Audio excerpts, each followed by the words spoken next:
Arbitrary point क्या होता है उसको भी डिस्कस करते हैं।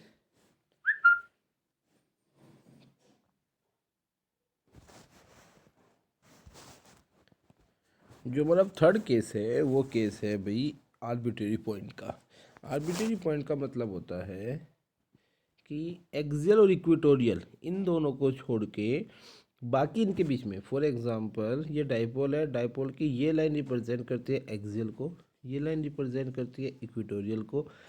इनके बीच में जो ये पॉइंट है, इस पॉइंट पे हम क्या चाह रहे हैं, हम चाह रहे हैं find out electric field find out करना। तो यहाँ के लिए आपको थोड़ा सा जैसे पैटर्न चलता रहा है वैसे ही चलना है, लेकिन थोड़ा सा एक्स्ट्रा माइंड लगाना होगा।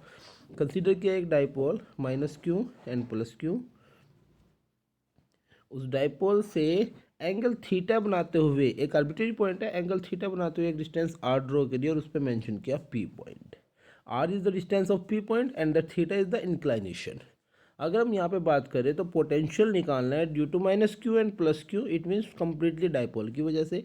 तो पहले दोनों की डिस्टेंस फाइंड आउट करनी पड़ेगी। तो first we will talk about A P, consider किया R1, and then we talk about B P, consider किया R2, and the distance from the mid point is R। Now the formula is 1/4πε0 Q upon में distance, तो वही formula में लगाया -1 -2 means R1 और R2 के respect में। उससे पहले थोड़ा सा कंस्ट्रक्शन है उसको देख लेते हैं।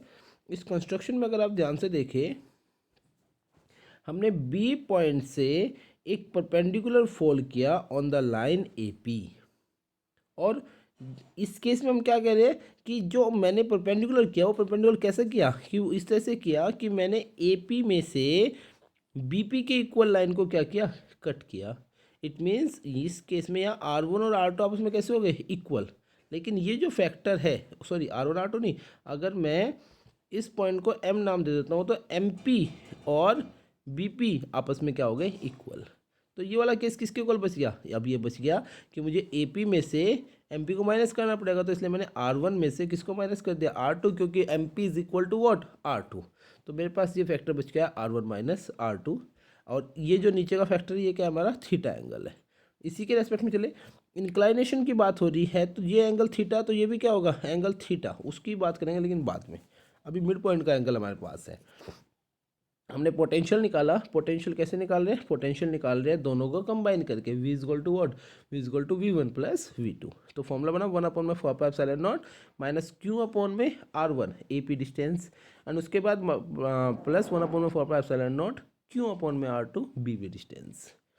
हमने कॉमन लिया क्यू अपॉन में 4πε0, बच के आ गया हमारे पास 1 अपॉन में R2 माइनस के 1 अपॉन में R1। उसके बाद हमने एलसीएम लिया R1 माइनस R2 अपॉन में R1 R2।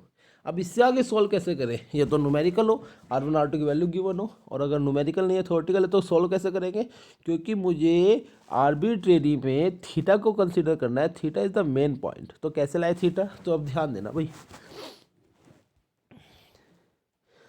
यहाँ पे एक लाइन लिखी हुई है, if the P point is lie far away from the dipole. Far away का मतलब है बहुत दूर, बहुत दूर के केस में हम जानते हैं कि दूर का पॉइंट है तो डिस्टेंस चाहे आप 20